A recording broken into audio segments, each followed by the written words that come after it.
Así que, profesor Juan Carlos, muy buenos días. Es un placer para nosotros, pues en primera medida, tener un primer contacto con usted. En segunda oportunidad, pues tener un expositor tan calificado. Hemos tenido oportunidad, como se lo decía más temprano, de tener contacto indirectamente a través de las redes sociales que han facilitado todo esto. Pues nada, para nosotros es un placer que esté con nosotros en este grupo que apenas está iniciando y que como usted bien lo advertía más temprano, es uno de los primeros expositores. Eh, y bueno, quiero darle la palabra al doctor Jaime Novoa para que haga su presentación. Bueno, muy buenos días. Esta es la tercera conferencia que hemos tenido con nuestro grupo de estudio de discusiones penales. El día de hoy tenemos como invitado al doctor Juan Carlos Gómez Nieto. Siempre es un honor y es muy grato encontrarnos con personas como él en espacios académicos donde siempre se busca la finalidad de construir y de generar algún mensaje para las personas que de alguna forma u otra se encuentran el día de hoy con nosotros. El doctor Juan Carlos Gómez Nieto es abogado egresado de la Universidad de Bucaramanga con estudios en maestría en Ciencias Penales y Criminológicas de la Universidad Externada de Colombia, abogado litigante en Derecho Penal y Derecho Disciplinario y docente de la Universidad Autónoma de Bucaramanga. También es miembro de la Junta Directiva del capítulo Santander del Colegio de Abogados Penalistas. El día de hoy nos hablará sobre un tema que seleccionó y denominó lógica y lenguaje en la construcción del hecho punible.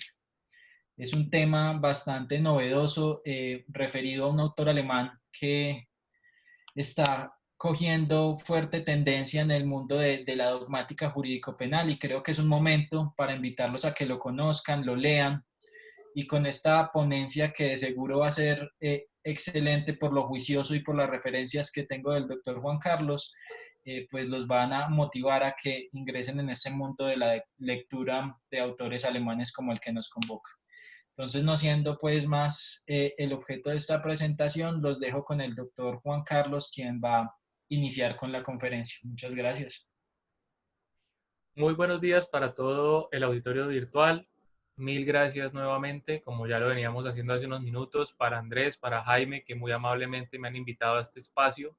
Yo la verdad me siento muy honrado, me siento muy feliz de poder estar acompañándolos en el surgimiento de esta iniciativa académica que sé que el día de mañana vamos a escuchar a nivel nacional y por qué no internacional de ella.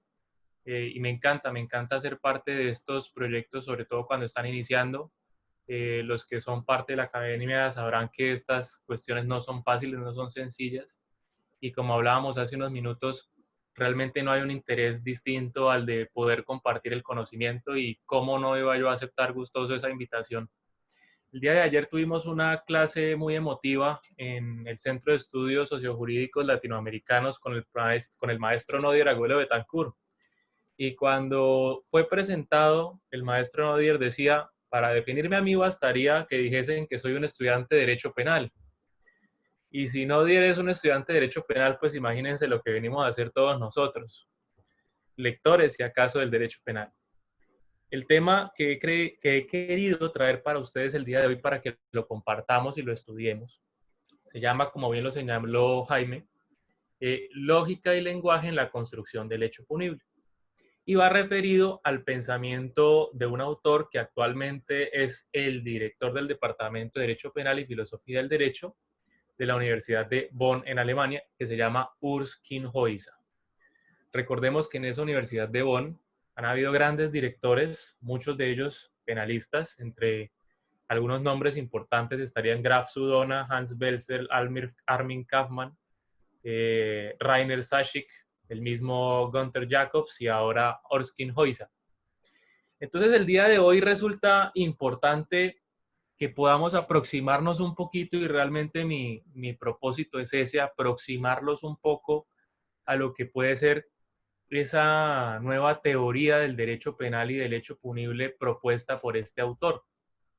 Y es necesario hacer una introducción y tener unas bases previas para aproximarse a su pensamiento, porque vamos a ver cómo una de las premisas fundamentales de Kinshasa es destruir lo que a día de hoy es el núcleo básico del delito, y básicamente es la imputación objetiva. Justamente Kinshasa es un crítico de la imputación objetiva, y por eso la construcción del concepto de delito en su obra pues termina a veces al principio de marearnos un poco, porque no nos va a hablar de los elementos clásicos del tipo, de la causalidad según la equivalencia de las condiciones, no. Él va a tomar otros conceptos y va a tener otras bases a la hora de hacer esa propuesta que al día de hoy vamos a intentar aproximarnos un poco. A Jaime y Andrés, antes de iniciar esta conferencia, les comenté, y ahora se los comento a todos ustedes que están por aquí, que el material que haya sido utilizado, tanto las diapositivas como el material de lectura, que se encuentre disponible de forma digital, lo iré colgando en un link, y así a través del perfil de discusiones penales, y si de pronto luego este evento queda colgado en alguna red social o en algún lugar donde podamos consultarlo, pues van a encontrar ese link de Google Drive donde podrán ingresar y podrán descargar pues lo que ustedes deseen para que se puedan aproximar un poco más a ello. Sin más preámbulo y para no robarles mucho tiempo, porque sé que es un fin de semana y muchos de ustedes ya habrán retomado actividades laborales y académicas, entonces vamos a dar inicio. Voy a empezar a compartirles entonces aquí pantalla. Y nos vamos entonces, ay, qué pena con ustedes, esta es la diapositiva que usamos es en Seschool. Permítanme un segundito, ya nos ubicamos acá. Compartir pantalla. Ahora sí, lógica y lenguaje. Perfecto. Bueno, entonces, es importante recordar que vamos a hablar el día de hoy de lo que es dogmática jurídico-penal, que nos vamos a ubicar en el pensamiento concreto de un autor.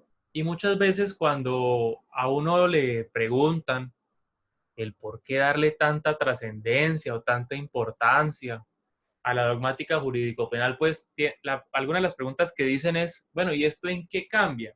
Y yo quisiera de pronto decirles por qué llegué en algún momento a leer o a intentar de comenzar a leer a Kinshasa. Pues resulta que en la maestría de Derecho Penal de la Universidad Externada de Colombia, en algún momento, en una de las clases del profesor Perdomo Torres, se planteó la problemática de los conocimientos especiales. Y digamos que si hay algunos temas que a mí me han llamado la atención desde que comencé a estudiar Derecho Penal en mi pregrado, pues eran uno la imputación objetiva y el otro la imputación subjetiva.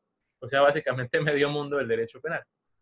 Entonces, encontrar un tema como el de los conocimientos especiales del autor, donde había una problemática de si ello era un problema de imputación objetiva o subjetiva, pues claramente llamó mi atención, y luego bajo la dirección de la doctora Natalia Elena Bautista Pizarro, pues decidí hacer una tesis que tuviese como tema central ese, la relación entre conocimientos especiales del autor y la determinación de la conducta prohibida o del riesgo desaprobado.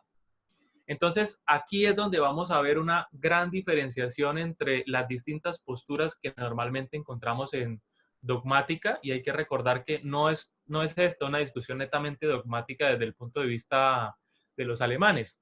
Claro, lo que pasa es que los alemanes casi siempre son los que nos traen nuevas propuestas, pero muchas veces los alemanes y los españoles son seguidos por los juristas y los dogmáticos latinoamericanos, y a veces nos apartamos de ellos un poco. De entrada quiero decirles que hay un gran discípulo del profesor Kinshasa en Latinoamérica que se llama Juan Pablo Mañalich. Y de Juan Pablo Mañalich pueden encontrar varias obras en el editorial BDF que van a hablar de algunos de los temas que vamos a tocar el día de hoy. Bien. Entonces, ¿qué necesitamos tener en cuenta para entender a Urs Kinshasa? Bueno, entre muchas otras cosas, que Kinshasa y su propuesta son la forma de unir varias líneas de pensamiento que lo antecedieron. Y vamos a hacer referencia a algunos nombres: Aristóteles, Pufendorf, Samuel Pufendorf, Joachim Hrushka y Ludwig Wittgenstein. muchos de ustedes desde ya estarán preguntándose, pues, en qué punto se van a juntar todas estas líneas de pensamiento, entre otras cosas porque corresponden a épocas distintas. ¿Cuál será el punto de encuentro? Pues básicamente el punto de encuentro es nuestro autor del día de hoy, Urs Kinshasa. Y antes de seguir, es importante hacer una advertencia. Y esta advertencia me la compartió hace poco una persona con la que entré en contacto precisamente por todos estos temas de la academia en redes sociales durante la cuarentena, es el profesor Miguel Muñoz. El profesor Miguel Muñoz el otro día nos envió este fragmento que nos dice cómo de nada nos sirve aparentar o a lo mejor ser supremamente inteligentes si realmente cuando vamos a transmitir un mensaje pues nadie nos lo entiende. Si no podemos expresar una idea de forma clara y sencilla, pues entonces es mejor callar. Entonces, básicamente lo que queremos buscar con esta charla del día de hoy no es que ustedes se vayan diciendo, uy, ese señor Juan Carlos Gómez como que sabe mucho o como que ha leído mucho. No, ese no es el objetivo. El objetivo es que ustedes digan, oiga, me he podido aproximar a las ideas de este autor y he visto que es más sencillo de lo que parecía inicialmente y que así ustedes puedan decir, oiga, me voy a intentar aproximar a esta lectura y va a ser mucho más sencillo. Entonces, este va a ser nuestro propósito fundamental, que el mensaje que vamos a tener el día de hoy sea claro, sea sencillo. Si en algunos momentos no lo es, si surgen algunas dudas, recuerden que aquí en esta plataforma de Zoom, abajo, en la parte inferior de la pantalla, hay un chat que se llama preguntas y respuestas. Tenemos un chat al otro lado, que es el de conversación, pero les pido amablemente que si surgen preguntas, la envíen a ese chat de preguntas y respuestas. Bien, entonces, ¿qué ocurre? Recordemos que desde hace varios años para acá se trajo del derecho civil una teoría llamada imputación objetiva. Y tenemos claros que la imputación objetiva es una teoría que busca limitar el alcance de la causalidad y incluso en algunos casos, pues, ser aplicable digámoslo, en delitos donde no puede llegar a existir un nexo causal, al menos conforme a criterios de la naturaleza. Entonces, fíjense que desde que tenemos conocimiento de Roxin, pues nos hemos dado cuenta que los libros de derecho penal siempre vienen referidos a la teoría de la imputación objetiva. Parece que es el tema de moda. Y nos aparece un autor como Kinshasa que nos dice algo como lo siguiente. La teoría de la imputación objetiva, actualmente muy difundida en la doctrina penal alemana, pretende resolver cuestiones de imputación mediante una demarcación de cursos causales relevantes, con ayuda a criterios de adecuación y fórmulas de riesgo que suenan modernas. Básicamente hasta aquí lo que nos está diciendo Kinshasa es, oiga, esa teoría de la imputación objetiva tiene el mismo propósito de las que en su momento fueron llamados teorías individualizadoras de la causalidad. O sea, a partir de la base de que hay relaciones causales y van a seleccionar uno de esos cursos causales a partir de criterios normativos. Y añade, el ropaje a la moda de la teoría de la imputación objetiva, es decir, que nos la muestran como nueva en manuales y en textos, impide advertir que su contenido data de antes de ayer. Y finaliza con esta frase, lo que deberíamos hacer es enterrarla y desarrollar una teoría de la imputación que esté a la altura del estado actual de la teoría de la acción y de la teoría de las normas. Y con esas palabras, Kinshasa acabó, por lo menos en su obra, con la teoría de la imputación objetiva. Dice, mire, la teoría de la imputación objetiva es algo supremamente antiguo y que ahora nos están vendiendo como nuevo, que no soluciona los problemas de la construcción del hecho punible y que si queremos hallarle solución a ese problema, no hay que encontrarla en esta teoría, sino que al contrario, hay que desecharla y construir una nueva teoría de la imputación que esté a la altura de dos cosas. Una teoría de la acción y una teoría de las normas. Entonces aquí es donde vienen nuestros temas centrales, digámoslo a modo de pregunta, y es que le diríamos al profesor Kinshasa, bueno, profesor, y entonces, ¿cuál teoría de la acción y cuál teoría de las normas? Y ese va a ser nuestro propósito. Vamos a ver cuáles son esas líneas fundamentales de la teoría de la acción y de la teoría de las normas que Kinshasa nos propone para reestructurar todo esto que sería el concepto de delito. Y vamos a empezar por Aristóteles. Vamos a arrancar poco a poco por esa línea temporal de autores que son relevantes para entender el pensamiento de nuestro protagonista. Y nos vamos a ubicar en la filosofía moral aristotélica y concretamente en el libro de la Ética, libro tercero de la Ética a Nicómaco de Aristóteles. En el libro tercero de la Ética, Aristóteles busca explicarnos, definirnos cuándo un comportamiento puede ser considerado como una acción. Y Aristóteles dice que solamente es una acción el comportamiento realizado por un hombre de forma libre. Por eso hablamos de una imputación moral y de una filosofía moral, porque nos está haciendo referencia al contenido de la voluntad de la acción. Y dice Aristóteles que solamente el hombre actúa libremente cuando conoce lo que hace. Entonces hay una relación directa. No es el comportamiento humano per se libre, no. El comportamiento humano es libre cuando está dotado de conocimiento. Solo podemos decir que alguien actúa libremente cuando tiene ese dato del conocimiento, conoce lo que hace. Y Aristóteles va a tener una gran diferenciación que luego vamos a ver cómo es tomada por los autores que vamos a ir estudiando y que va a ser muy relevante. Y es la distinción entre acciones voluntarias, acciones involuntarias y acciones no voluntarias. Pero antes de proseguir, les recomiendo que le echen un vistazo a ese libro tercero de la Ética, por muchas razones, pero entre otras porque a veces los penalistas creemos que los temas que tratamos son supremamente modernos.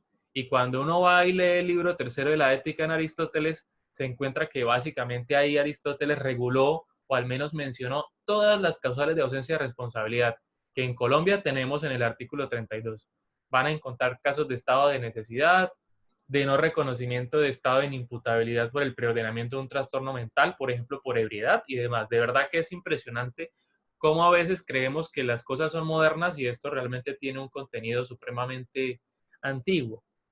Vamos entonces ahora sí en concreto a esa distinción entre acciones voluntarias, involuntarias y las no voluntarias. Entonces, fíjense, aquí está el libro que más les recomiendo. Ustedes saben que en materia de filosofía los libros más recomendados son los de la editorial Alianza, también los de Fondo de Cultura Económica y, cómo no, editorial Gredos. Entonces, fíjense, lo que estábamos diciendo de forma inicial, ¿cuándo una acción es voluntaria? Entonces dice, el autor conoce lo que se hace y se determina hacia la realización del comportamiento. Oiga, solo será voluntario el comportamiento, solo podremos hablar de voluntariedad cuando la persona conoce efectivamente lo que hace. Y entonces, ¿qué viene a ser una acción involuntaria? Entonces Aristóteles nos dice, el autor no sabe lo que hace, pero de haberse comportado de forma diligente, habría podido conocer lo que hace.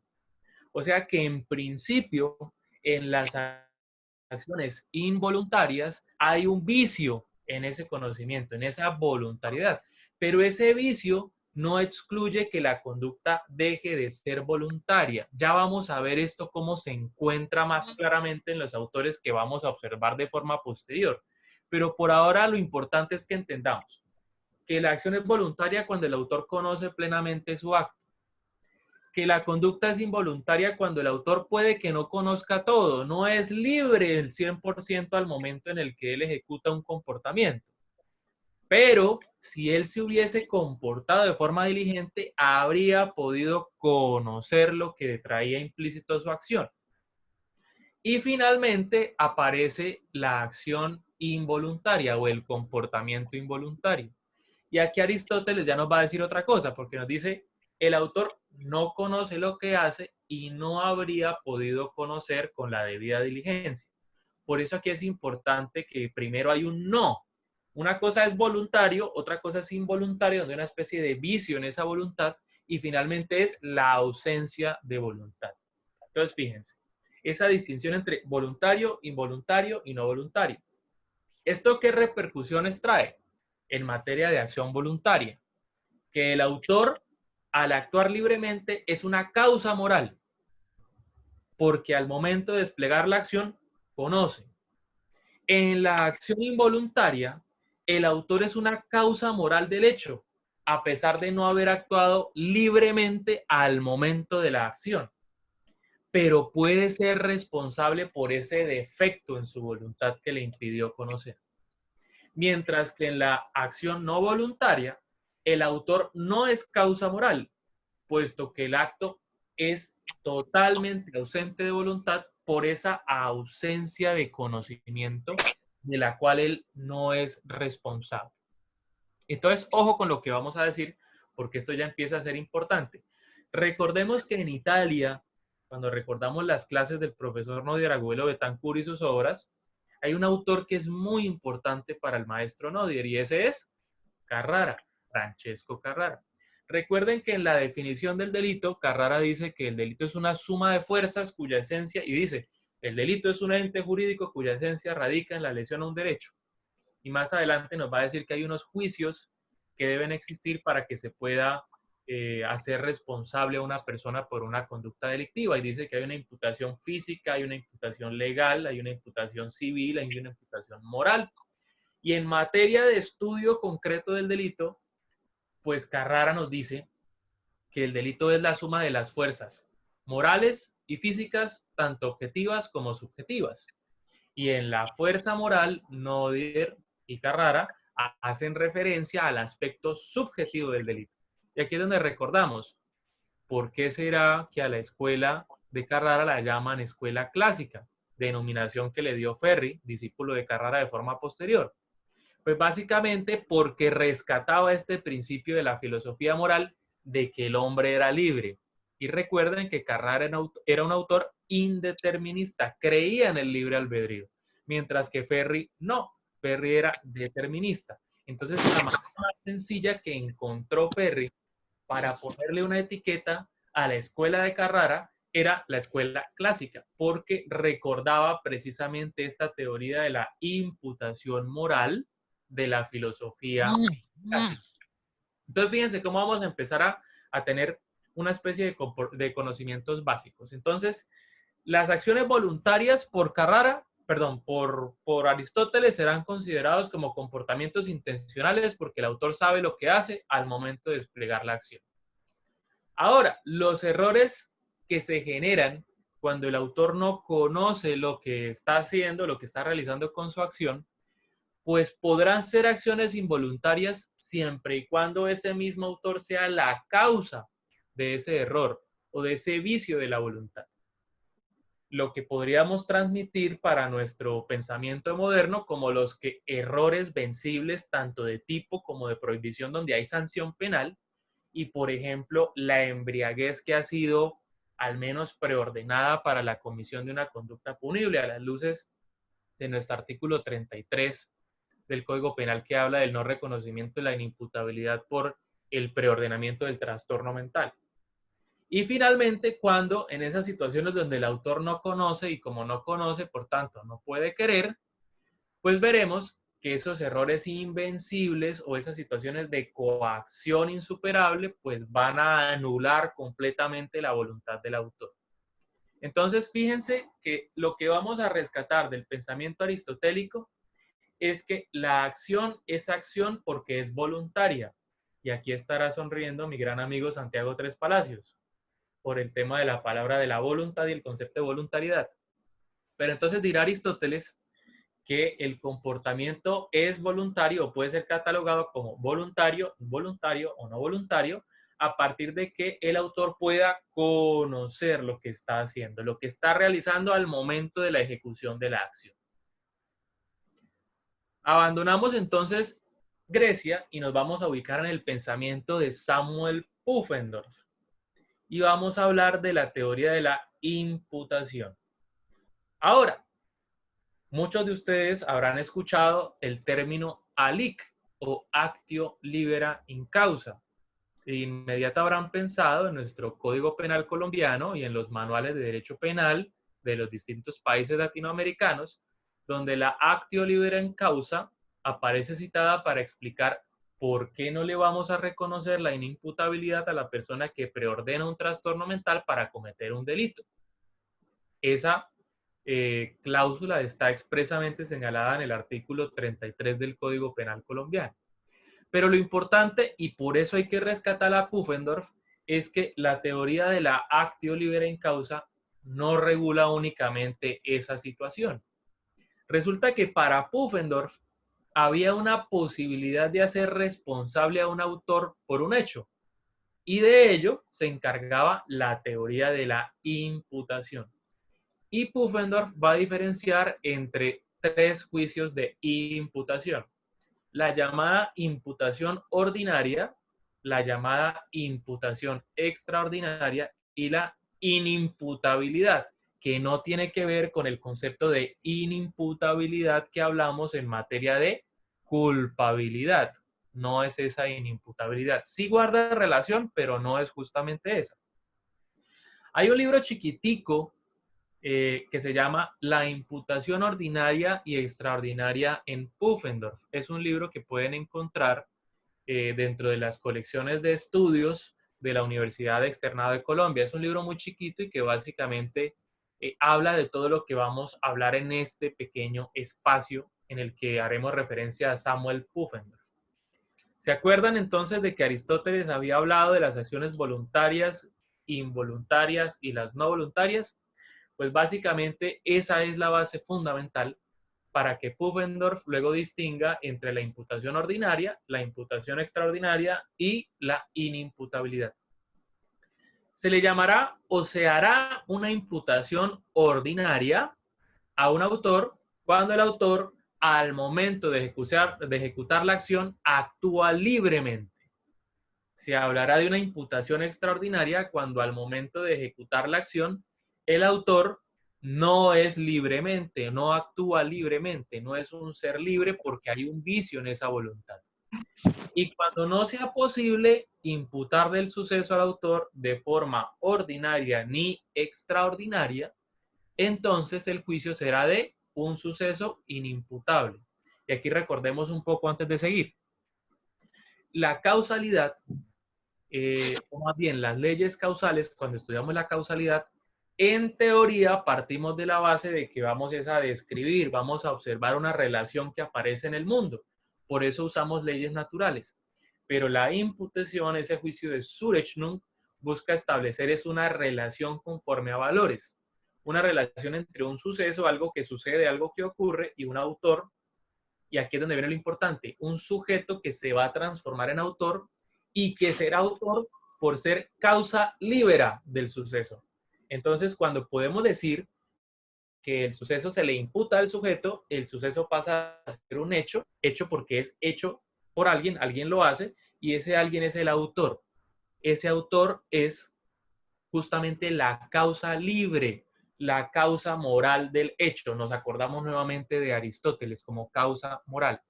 De ahí que para Pufendorf esas imputaciones ordinaria y extraordinaria y la inimputabilidad realmente se llamen en su obra actio libera in causa, actio libera in se y non actio libera in causa, non libera in se. Es decir, acción libre en sí misma, acción libre en su causa y acción no libre ni en sí misma ni en su causa.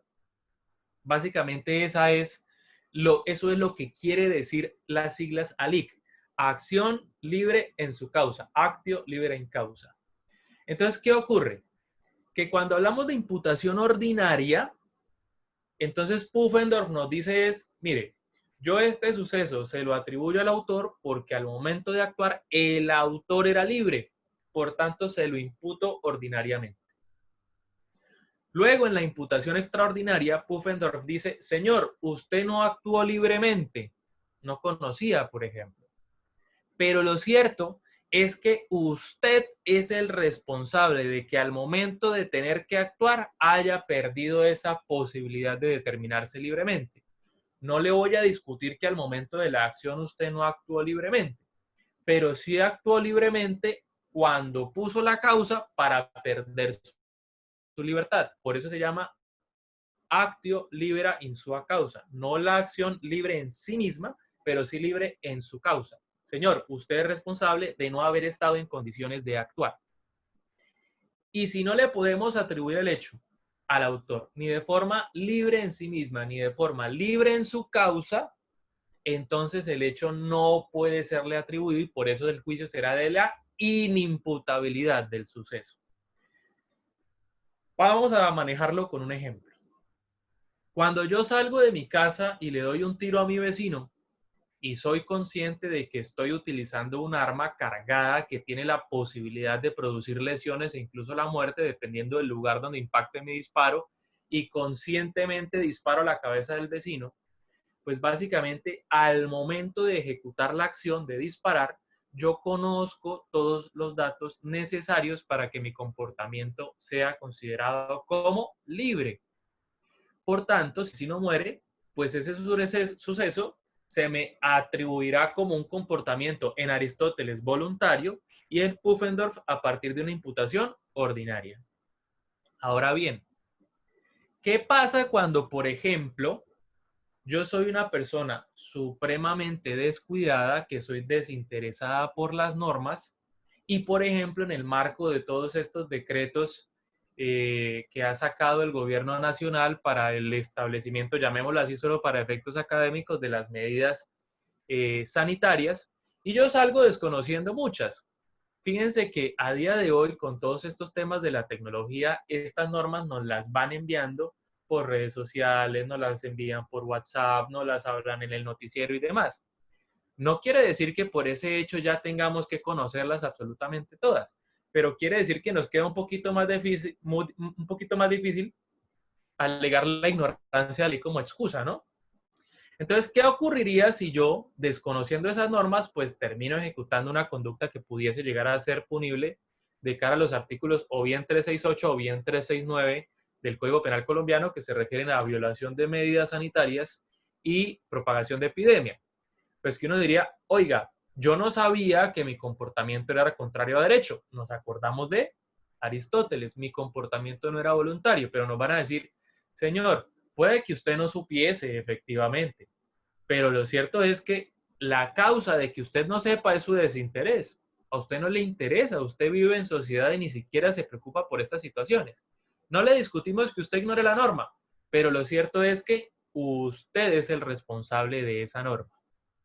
Usted es el responsable de esa pérdida en su capacidad de conocer. Y por tanto le podríamos hacer en principio una imputación extraordinaria. Ojo, una imputación extraordinaria, porque la causa de mi propio desconocimiento soy yo mismo. Y en materia, por ejemplo, de errores totalmente invencibles o de situaciones donde mi voluntad, por ejemplo, está supremamente coaccionada, piensen en aquellos casos que normalmente los profesores de Derecho Penal nos ponen cuando un autor actúa por masa mecánica. Por ejemplo, estamos en un paseo donde hay una piscina y dos amigos agarran a otro de piernas y manos y lo tiran a tal punto de que cae encima de un niño que está nadando y se le producen las lesiones o la muerte. Pues no le vamos a hacer el reproche al que sale volando por los aires y se le cae encima al niño. Primero, porque su acción no era libre en sí misma. Segundo, porque no era libre en su causa. Y tercero, porque realmente lo que ocurrió es que él fue utilizado como una masa mecánica y no podía resistirse a la fuerza de la gravedad que lo tiraría nuevamente hacia el suelo o lo acercaría hacia el núcleo de la Tierra. Entonces, fíjense que esa división entre acciones voluntarias, involuntarias y no voluntarias, luego es retomada en la teoría de la imputación por Samuel Pufendorf para diferenciar entre la imputación ordinaria, la imputación extraordinaria y la no imputabilidad del suceso. No estamos, quiero hacer una advertencia, nosotros no estamos muy acostumbrados a hacer un análisis del delito conforme a la imputación en Pufendorf, pero lo cierto es que nuestra ley penal de toda Latinoamérica y en Colombia especialmente reconoce situaciones de imputación extraordinaria. Y solamente quiero ponerles dos ejemplos.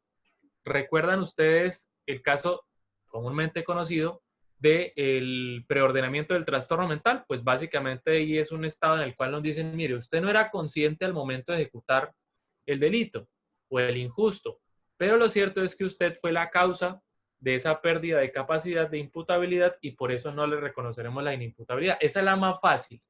Pero recuerden que, por ejemplo, aparecen los errores vencibles de tipo, los errores vencibles de prohibición, que son cláusulas de imputación extraordinaria. Y a su vez, fíjense que en materia de estado de necesidad y de legítima defensa aparece como un requisito del tipo objetivo de justificación la no provocación de la agresión o la no provocación del peligro en el estado de necesidad y en la legítima defensa. Básicamente la ley nos dice es, por más de que en ese caso usted podría defenderse, usted es el responsable de haber estado frente a esa agresión y frente a ese peligro y por tanto no puede alegar una justificación.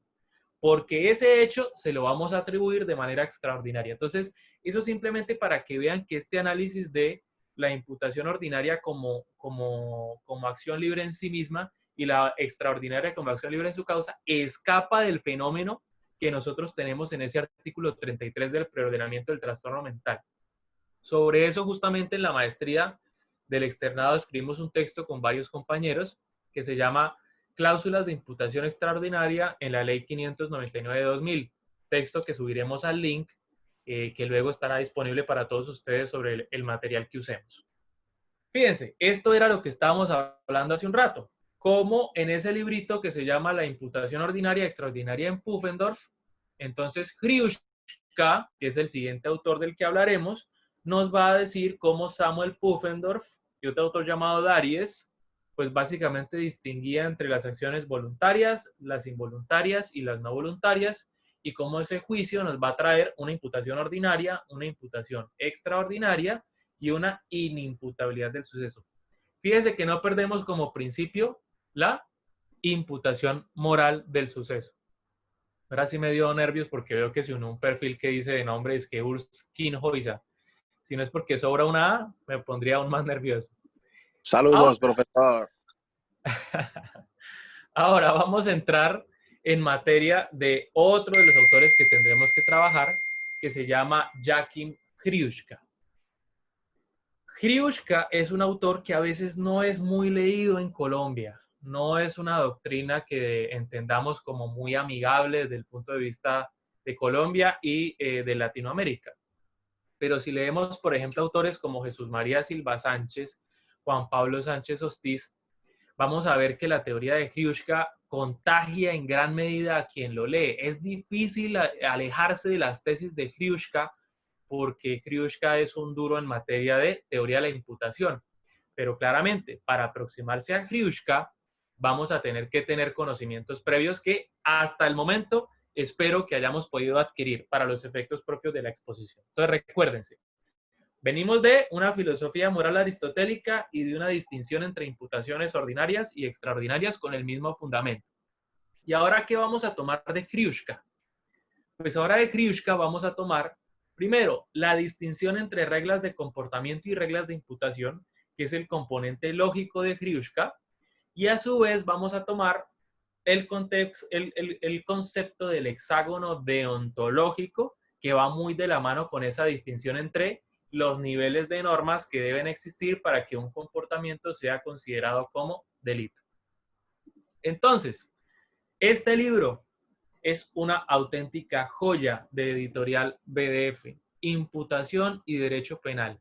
Trae una colección de artículos de Jakím Hryushka traducidos al español, donde se encuentran, por ejemplo, el que hablamos hace unos minutos, la imputación ordinaria y extraordinaria en Pufendorf, viene también reglas de comportamiento y reglas de imputación, viene el hexágono deontológico y demás. Hay una gran cantidad de textos que son invaluables de Hryushka. Hay otro texto de Hryushka que es el más bonito, que se llama Imputación, pero es un texto que no ha sido traducido al español. Entonces, este texto realmente es la manera que más fácil tenemos para aproximarnos, al menos de forma directa, a Hryushka. Entonces, fíjense, para que podamos entrar en contenido ya más próximo a nuestro invitado ahora, Urskin Hoysa. Pues resulta que Hryushka nos dice, mire, ustedes normalmente están acostumbrados a entender el tipo como tipo objetivo y tipo subjetivo. Y a su vez han leído a Binding, que es quien alguna vez propuso que había una teoría de las normas como objetivas de valoración y subjetivas de determinación. Hryushka va a decir, eso tiene que tener una influencia importante a la hora de hacer el análisis del delito y debería llevarlos a conclusiones distintas a las que los ha llevado con la construcción del sistema dogmático como tipo objetivo, subjetivo, antijuridicidad y culpabilidad. Entonces, Hrushka nos va a decir, mire, las normas tienen distinta función y hay que aprender a construir un concepto de delito a partir de las funciones que cumplen esas normas. Entonces, lo primero que nos va a decir el profesor Hrushka es que un sistema normativo está compuesto de más de una clase de normas. Entonces nos va a decir, mire, un ordenamiento jurídico puede, como en el caso del derecho penal, prohibir conductas, pero también las puede permitir. Y el análisis del hecho que se haga de una norma y otra debe ser distinto. No podemos en un solo filtro incluir el análisis de la norma que prohíbe y la norma que permite. Eso significa que vamos a tener de entrada para la configuración del injusto dos análisis. Un nivel frente a las normas de prohibición y un nivel frente a las normas de permisión. O sea, lo que normalmente conocemos como tipos penales de la parte especial y causales de justificación o de exclusión del injusto. Pero a su vez, Hrushka nos va a decir que una norma puede prohibir en sede del tipo, puede prohibir que hagamos algo, o a su vez puede indicarnos el deber de hacer algo. Y ahí nos acordamos de los delitos de omisión. En los delitos de omisión no nos dicen está prohibido tal cosa desde el mensaje que sale de la norma, sino que nos dice, oiga, usted tiene que hacer esto.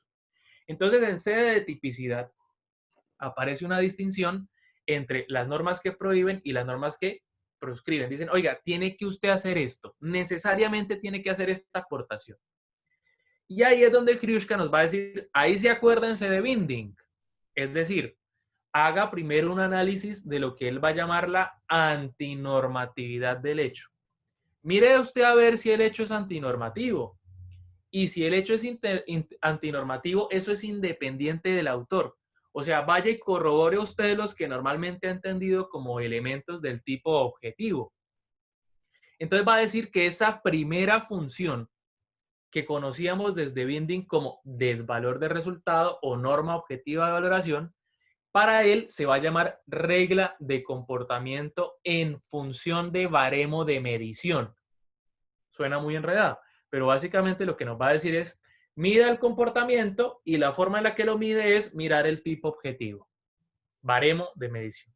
Si el juicio de antinormatividad está completo, entonces podemos pasar al siguiente pasito en el ámbito de la tipicidad. Ahí donde vemos la regla de imputación como tipo subjetivo. Entonces, ya tiene usted esa antinormatividad del tipo. Ahora haga lo que hacían Aristóteles y Pufendorf. Mire si el autor actuó libremente como causa moralis del suceso. Entonces vamos a analizar el tipo subjetivo. Y aquí vamos a decir, oiga, ¿el autor sabía lo que hacía? Y si la respuesta es sí, quiere decir que en ese primer nivel de imputación, el autor actuará con dolo. Oiga, profesor Juan Carlos, pero ¿y usted para qué nos hizo entonces distinguir tanto entre acciones voluntarias, involuntarias, no voluntarias, imputación ordinaria, extraordinaria? Usted hasta habló en latín. Ah, bueno, profesor Juan Carlos. ¿Y qué ocurre cuando el comportamiento, desde el punto de vista del tipo objetivo, es antinormativo, pero el autor no conoce que lo está realizando? Ahí es donde va a venir Hrushka y nos va a decir, pues entonces ahora sí haga uso de Pufendorf en la imputación ordinaria y extraordinaria. Porque si el autor no sabía, pero es la causa de su no conocer, entonces actuará con imprudencia. Porque la imprudencia es la forma en el que en ese primer de imputación se sancionará de forma extraordinaria por haber realizado un comportamiento antinormativo. Entonces, fíjense, ya empezamos a distinguir que las normas en sede de tipicidad tienen una función de baremo de medición y una regla de imputación como atribución al autor. Que ese juicio de antinormatividad se establece primero y solo después de haber concluido que el hecho es antinormativo en sede típica, vamos a ver cómo se lo atribuimos ahora sí como regla de imputación al autor. Y ahí es donde nos encargamos del tipo subjetivo. y tendremos que utilizar los conceptos de imputación ordinaria y extraordinaria. Y ahí podemos concluir el análisis del tipo. Pero recuerden lo que nos decía Hrushka, y concretamente esto lo dice en el hexágono deontológico. Un ordenamiento jurídico no solo está compuesto por normas de prohibición, sino que también de normas de permisión. Entonces, lo que nos va a decir Hrushka es, si usted ahora, habiendo concluido que el comportamiento es típico, porque corroboró la regla de comportamiento y la regla de imputación del tipo, y ahora va a mirar si hay una legítima defensa, entonces Hrushka nos dice, ahora repita el examen. Pero ahora su norma de baremo de medición será el tipo de justificación, es decir, la legítima defensa. Entonces, vaya y mire el tipo objetivo de la legítima defensa, qué requisitos tiene. La existencia de una agresión injusta, actual inminente, la necesidad, la proporcionalidad, la realidad de la agresión, la no provocación de la agresión, bueno, todos estos temas del tipo objetivo de la justificación. Y complételo.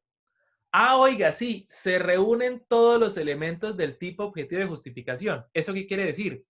Que ya usted tiene la posibilidad de decir, oiga, ese comportamiento que previamente era antinormativo puede dejar de serlo, porque ya tengo el aspecto objetivo de la causal de justificación. Y luego dirá Hrushka, ahora repita el juicio conforme a regla de imputación frente a ese supuesto de hecho que ahora es la legítima defensa. Es decir, él va a reconocer la existencia de un tipo subjetivo en el marco de las causales de justificación, porque podremos nuevamente imputarle, ahora sí, la normatividad, la permisión de forma ordinaria o extraordinaria.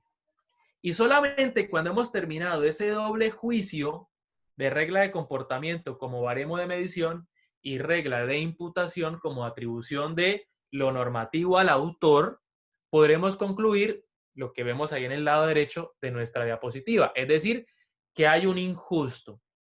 Entonces, fíjense cómo en Hrushka el injusto es la conclusión a la que llegamos por poder establecer una relación de un suceso con una regla en su función de comportamiento como baremo de medición y la atribución de esa norma al autor en concreto. A partir de, en materia de regla de imputación, la teoría de la imputación ordinaria y extraordinaria. Pero Hrushka nos dice, y luego quedará algo más. Y ese algo más es la culpabilidad, donde a su vez, recordando una vez más el hexágono deontológico, podrán aparecer otras normas, que son las normas de exculpación. Y si tuviésemos que verificar si se da o no una norma de exculpación, tendríamos que volver a hacer un juicio adicional. Tipo objetivo como norma de exculpación, para ver si hay una normatividad de ese suceso, y atribuirle al autor en concreto a partir de una regla de imputación si se comportó o si se le puede hacer ese juicio de reproche, si actuó con culpabilidad. Entonces, fíjense que aquí empezamos a meterle este análisis de una teoría de las normas. Acuérdense lo que nos decía Quinjoisa. Una teoría de las normas moderna. Y por el otro lado, ¿qué estábamos estudiando? Una teoría de la acción. Entonces, Quinjoisa decía, necesitamos una nueva teoría que nos explique conforme a la teoría de la acción y a la teoría de las normas. Entonces, fíjense que ya hemos llegado aquí. Y básicamente podemos concluir lo siguiente. ¿Será acción el comportamiento libre de un autor? El comportamiento libre podrá ser reprochable cuando el autor actúa libremente al momento de ejecutar el hecho o cuando es el responsable de haber perdido esa capacidad de acción. ¿Verdad? Y tercero, que para el estudio de la antinormatividad del hecho y de la culpabilidad debemos hacer un examen escalonado, respetando y diferenciando bien la regla de comportamiento y la regla de imputación, que tendrá dos niveles, que es algo que vamos a estudiar ya más en concreto cuando hablemos de Quinjoisa. Y ahí vamos.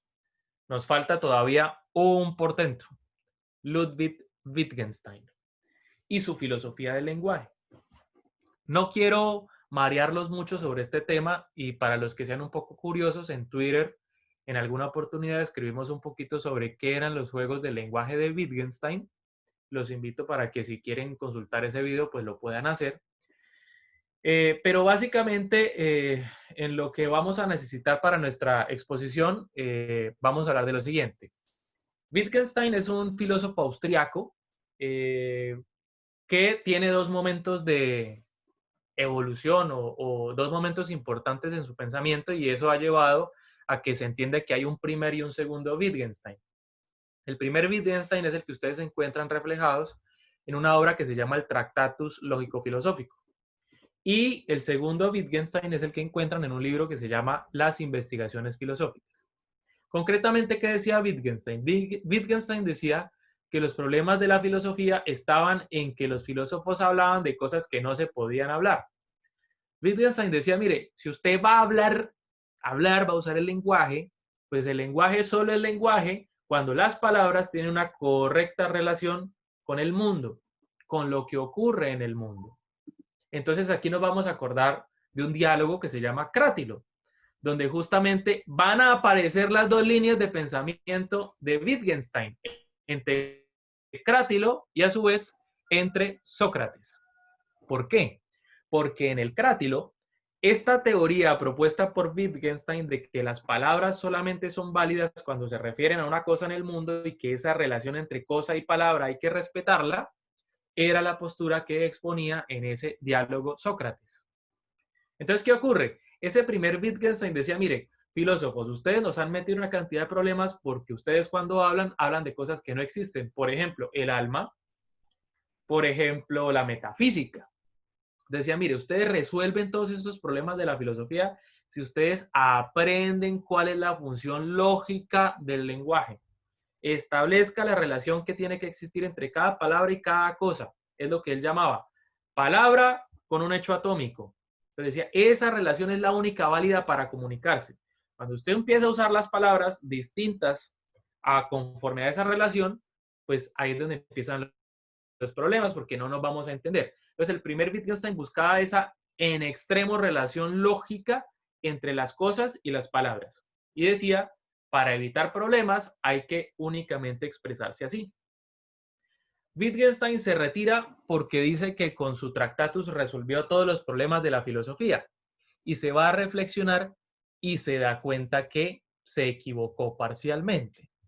¿Por qué? Porque se da cuenta que la verdadera función del lenguaje es la que en el Crátilo se presenta justamente por Crátilo.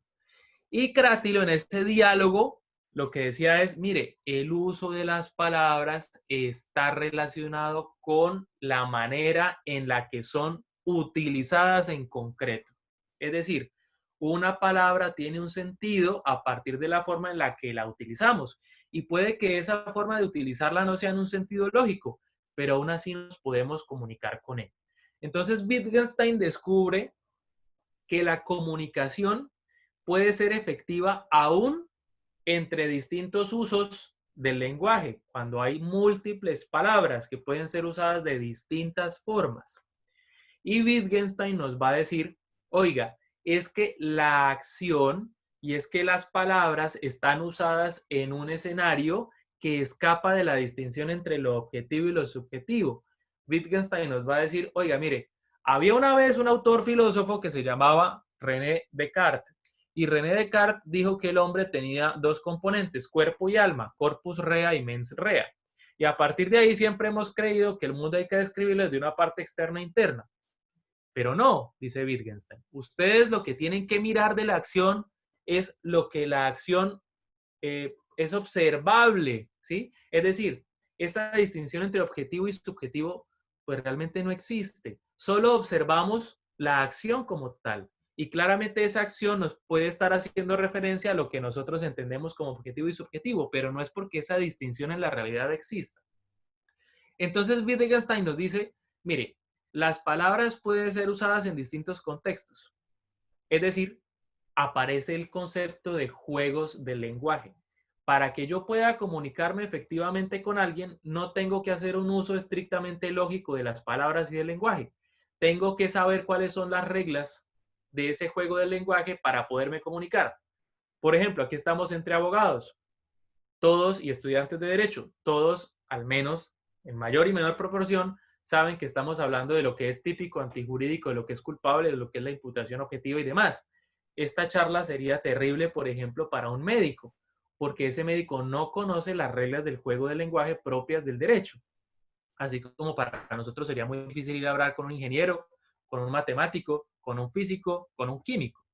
Entonces, fíjense, las palabras adquieren sentido en el uso y para podernos comunicar de forma efectiva debemos aprender las reglas de ese determinado juego del lenguaje para poder jugar en él. Entonces, aquí es donde viene lo interesante y vamos a poner un ejemplo muy sencillo. Imaginen ustedes un partido de la Selección Colombia donde Yerry Mina le hace una falta a Neymar en el área. Resulta que Yerry Mina no toca a Neymar y Neymar, como es Neymar, pues se tira al piso y el árbitro sanciona una pena máxima en contra de Colombia. Yerry Mina se para y le dice al árbitro, árbitro, yo no lo toqué. Quedémonos con esa expresión lingüística, no lo toqué. Y ahora nos vamos a otro escenario. Yo llego esta noche a mi casa y encuentro que mi mujer está bastante molesta conmigo.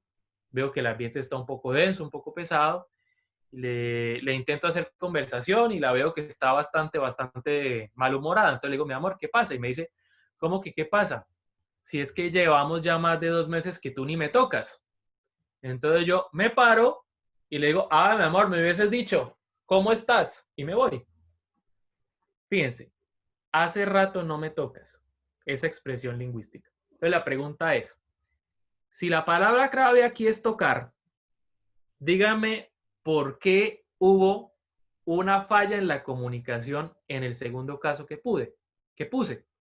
Pues fíjense, estamos haciendo uso de la palabra tocar, pero cuando nos ponemos en el punto de vista de Yerry Mina, pues Yerry Mina está diciendo no hubo contacto físico.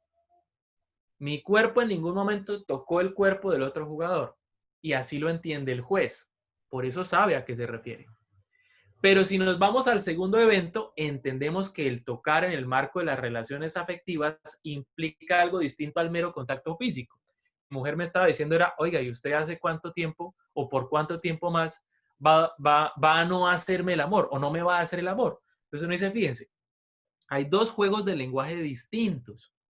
Y puede que ninguno se corresponda con un uso estrictamente lógico del lenguaje.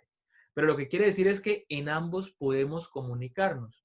Y nos comunicamos porque conocemos las reglas de ese determinado juego del lenguaje. Entonces, fíjense. Teoría de la acción que viene de Aristóteles. Teoría de la imputación ordinaria o extraordinaria que viene en Pufendorf. Teoría de las reglas de comportamiento y de imputación que viene de Kriushka. Y filosofía del lenguaje, juegos del lenguaje de Ludwig Wittgenstein. ¿Y a dónde llegamos? A Kinshasa. Y de manera muy rápida vamos a hablar de estos elementos. ¿Cómo entiende Kinshasa el concepto de acción? ¿Cómo aplica las reglas de comportamiento y de imputación en la construcción del hecho punible? ¿Cómo se definen esos conceptos de causalidad y riesgo? ¿Cómo entiende este autor una culpabilidad como imputación en 2 niveles? ¿Cuándo estamos frente a un dolo? ¿Cuándo estamos frente a una imprudencia? Y algo que va a ser importante en materia de la imputación de 2 niveles, ¿cómo distinguimos entre seguir la regla y saber que se sigue una determinada regla? Y cómo eso puede llegar a ser clave y, aunque no lo parezca, pues clarificador en Kinshasa. Vamos allá. Entonces, nos dice Urs Kinshasa, mire, lo que dijo Kriushka es supremamente rescatable porque el comportamiento punible parte de la base de 2 componentes. Debe haber un hecho antinormativo que sea atribuible a un autor, y aquí es donde viene lo bonito en Kinshasa y que se va a diferenciar de esas corrientes funcionales a las que estamos acostumbrados. Kinshasa nos dice, los destinatarios de las normas son personas concretas, no personas ideales. Es el individuo en el caso concreto y no un hombre medio, no una posición de garante, no una ficción normativa. Entonces, Kinshasa nos va a decir, mire, la antinormatividad, como norma de baremo de medición, básicamente se establece con independencia del autor. Y si allá está el juicio entre la causalidad y el riesgo en esa antinormatividad, fíjense cómo va a cambiar. Y ustedes no me dejarán mentir. ¿Cómo se establece la creación de un riesgo desaprobado en teoría de la imputación objetiva conforme a distintos autores? Y ustedes me responderán, desde la perspectiva ex ante. Y ahí viene el problema. Y esa perspectiva ex ante es conforme a los conocimientos de un hombre medio o conforme a los conocimientos del autor concreto, si éste tiene conocimientos y capacidades especiales. Entonces, fíjese que realmente esa connotación ex ante del riesgo hace recurrir a unos conocimientos básicos o especiales, pero ya estamos incluyendo un aspecto subjetivo, ¿cierto? Subjetivo que hace referencia a lo subjetivo en el juicio de antinormatividad. Y Quijotza va a decir, no señor, el riesgo y la causalidad, si son partes de la antinormatividad del hecho, deben ser determinados de forma independiente del autor concreto. Ya vamos a ver esto cómo se aterriza un poco mejor. Y nos va a decir que por otro lado, pues la imputación al hecho, es decir, las reglas de imputación que vimos en Kriushka se van a dar en dos niveles. Y Quijotza nos va a definir un concepto de culpabilidad. Nos va a decir, la culpabilidad implica que solo podrá haber delito si el autor es capaz de evitar el suceso antinormativo. Y eso solo ocurre si el autor tiene la capacidad de evitación individual y a su vez la capacidad de motivación. Entonces, al igual que en Kriushka, aquí Quijotza nos va a decir, esa culpabilidad como principio va a tener dos incidencias, dos manifestaciones en la teoría del delito. En el tipo subjetivo, como la capacidad de evitación individual del autor, no ficciones, vamos a ver si el autor individual habría podido evitar el suceso antinormativo. Y dos, en sede de culpabilidad, si el autor tenía la capacidad de motivarse de forma correcta conforme a esa norma de imputación. Porque si aparece un defecto en esa capacidad de motivación, puede que estemos frente a una situación de error de prohibición o frente a una causal de inimputabilidad o frente a una causal de exculpación. Entonces, fíjense cómo empieza a encajar aquí todo. Primero eso, distinción entre reglas de comportamiento, de imputación, antinormatividad del hecho que se establece de forma objetiva sin recurrir al autor concreto ni a una ficción normativa. Y por otro lado, como la imputación solo puede tener como referencia al autor individual. ¿Esto por qué es importante, queridos amigos?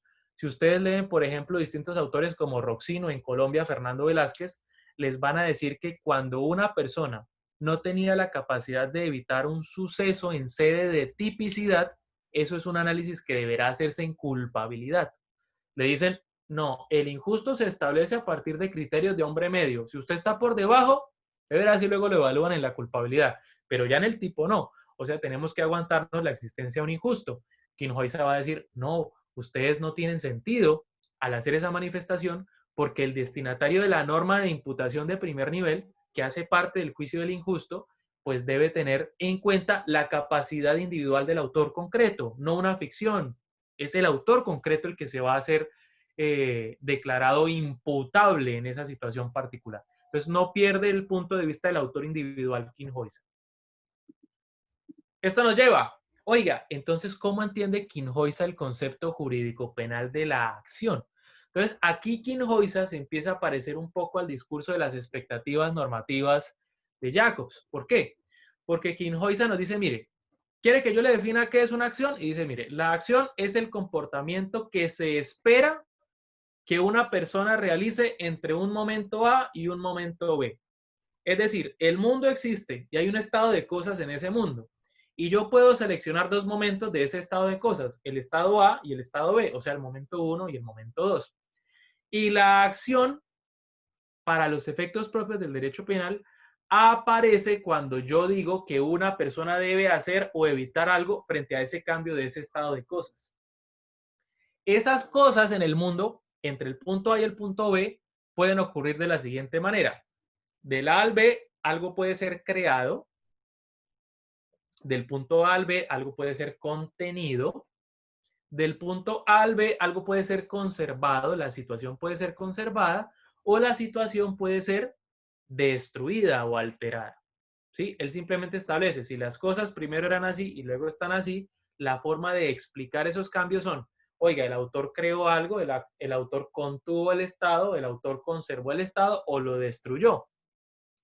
Eso quiere decir que las acciones, las tipologías de las acciones jurídico-penales puede tratarse de acciones de creación, contención, conservación y destrucción respectivamente.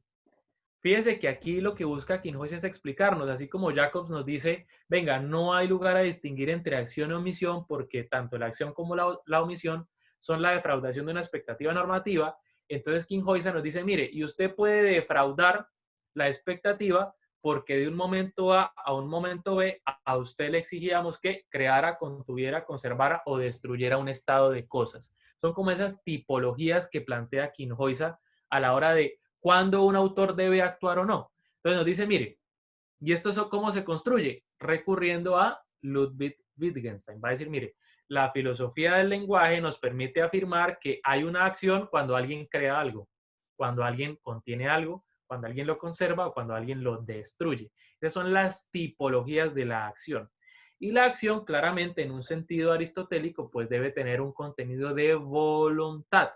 Y dice Quinjosa, no necesitamos todavía establecer voluntad de qué, porque esto será un tema de imputación individual en el primer nivel. Regla de comportamiento, regla de imputación. Si vamos a establecer cuál es la acción, hará parte de la antinormatividad del hecho. Diremos, oiga señor, usted tenía que crear esta situación, destruirla, conservarla, contenerla, para luego ahí sí mirar el contenido de esa voluntad, al menos en lo que refiere a la imputación de primer nivel. Luego Quinjosa nos va a hablar entonces, mire, ya que usted tiene en cuenta y sabe más o menos para qué le sirve la antinormatividad del hecho, yo necesito ahora sí explicarle cómo es que entiendo que un comportamiento, primero, respeta las reglas de imputación y segundo, cuál es la regla de imputación que a mí me interesa. Y le va a decir cómo desde el punto de vista del tipo subjetivo puede hablarse de dolo y que el dolo no necesariamente haga referencia a la voluntad como la descripción de un estado mental. Entonces, vamos allá. Ustedes recordarán el mito de Edipo Rey, mito griego. En Edipo Rey, pues hay un rey, que es el rey de Tebas, al cual el oráculo le ha dicho que uno de sus hijos lo matará y se casará con su esposa. Entonces, el rey de Tebas, por miedo, manda a su esposa que abandone a su hijo, que se llama Edipo. La mamá no es capaz de matar a Edipo, Edipo crece en otra familia y siendo ya adulto se encuentra un día con su padre sin saber que su padre tiene un altercado, lo mata, luego regresa a Tebas y en Tebas se termina casando con quien sería, sin saberlo, su madre, cumpliendo la profecía del oráculo. Entonces la pregunta es, para empezar a entender este concepto del tipo subjetivo en Quinjosa y sobre todo de la diferenciación en el uso del lenguaje entre los juicios adscriptivos y los juicios descriptivos. Es decir, nuevamente volvemos a Wittgenstein. Fíjense esto, podríamos decir que Edipo mató a su padre y se casó con su madre y muchos de ustedes dirán, pues obvio, ¿cierto? Desde el punto de vista descriptivo eso es lo que cuenta el mito, que el papá de Edipo fue muerto por Edipo y que Electra fue quien se casó luego de la muerte de su esposo, pues con Edipo, que era su hijo. Pero si nos hacemos una pregunta por el contenido de la voluntad, podríamos decir, Edipo sabía que mataba a su padre y posteriormente que se casaría con su madre y diríamos no. Entonces, lo que dice Ludwig Wittgenstein y lo que retoma Urs Quinjosa es que hay que hacer una diferenciación entre la descripción de un hecho y la adscripción de un suceso. Porque cuando yo describo el hecho, lo describo de manera independiente al autor. Mientras que si yo voy a hacer un juicio adscriptivo del comportamiento, debo necesariamente referirme a si el comportamiento es voluntario. Aristóteles, si es libre, ¿vale? Preguntarnos por el conocimiento que tiene el autor. Trasladémonos a otro ejemplo que es usado por el profesor Luis Greco en un texto que se llama Dolo sin voluntad. ¿Qué pasa si un estudiante que tiene un examen el día de mañana decide, en vez de quedarse estudiando, irse de fiesta? Y luego, a la mañana siguiente, duerme una hora y se levanta para el examen, presenta su examen y obviamente pierde ese examen. Y cuando le entregan la nota, está con su mejor amigo y le dice, miércoles, perdí este parcial. Yo no lo quería perder. Y el mejor amigo le va a decir, venga, maestro, ¿cómo que usted no lo quería perder? Pues, ¿cómo lo voy a querer perder si yo pagué el semestre y yo me quiero graduar? Y le dice, Hermano, pero eso no resulta muy coherente, porque usted cómo va a decir que no lo quería perder si en vez de ponerse a estudiar se fue de fiesta. Y ahí nos acordamos de Wittgenstein. Ese no querer perder el examen está siendo usado a partir de dos juegos del lenguaje distintos. El estudiante que pierde el examen lo está haciendo como la descripción de un estado mental. Ay, sí, él en su cabeza no quería perder el parcial. Y el otro, su compañero, lo está haciendo desde un juicio adscriptivo, porque está diciendo, venga, maestro, ¿usted sabía que tenía parcial? Sí. ¿Sabía que el parcial era mañana? Sí. ¿Sabía que tenía que estudiar? Sí. Y aún así se fue a una fiesta sabiendo que no iba a poder estudiar y que tenía el parcial. Sí. Entonces, ¿cómo me va a venir a decir usted que no quería perder el parcial? Pues esto era algo obvio, era consecuencia de su acción y de lo que usted conocía al momento de actuar así. Entonces, fíjense, nuevamente, elemento descriptivo y juicio adscriptivo. Y finalmente, un ejemplo que es usado por Kinhoysa es el de cuando, por ejemplo, en la noche yo me acuesto a dormir, mi esposa entra al cuarto, prende la luz y al prender la luz, cosa que hace para despertarme, termina ahuyentando a un ladrón que estaba ingresando por la ventana. Diríamos, ¿mi esposa espantó al ladrón? Sí, desde el punto de vista descriptivo, sí. Pero podríamos decir, mi esposa prendió la luz para ahuyentar al ladrón y tendríamos que decir, no, porque no podemos atribuirle, no podemos imputarle en un primer nivel esa situación que desconocía. Entonces, ojo, para Kinhoysa, esa imputación de primer nivel como consecuencia de la culpabilidad va a tener en cuenta un juicio adscriptivo. Es decir, el elemento fundamental de la tipicidad subjetiva es el conocimiento, porque la voluntad es entendida desde el punto de vista del lenguaje adscriptivo, no como descripción de un estado mental. Entonces no vamos a entender que hay dolo cuando el autor quiere en sentido descriptivo, sino cuando su comportamiento desplegado y conocido por él mismo nos permite adscribírselo como doloso. ¿Vale? Esa distinción entre juicio adscriptivo y descriptivo es lo que comporta ese primer nivel de imputación de la culpabilidad en el tipo subjetivo. Vamos a mirar el contenido del conocimiento del autor en concreto para establecer si actúa o no con dolo y así claramente teniendo como fundamento que podía evitar el suceso cumpliendo con la acción que, como vimos en la diapositiva anterior, se refiere a al cambio, a un estado de cosas que puede variar o puede mantenerse.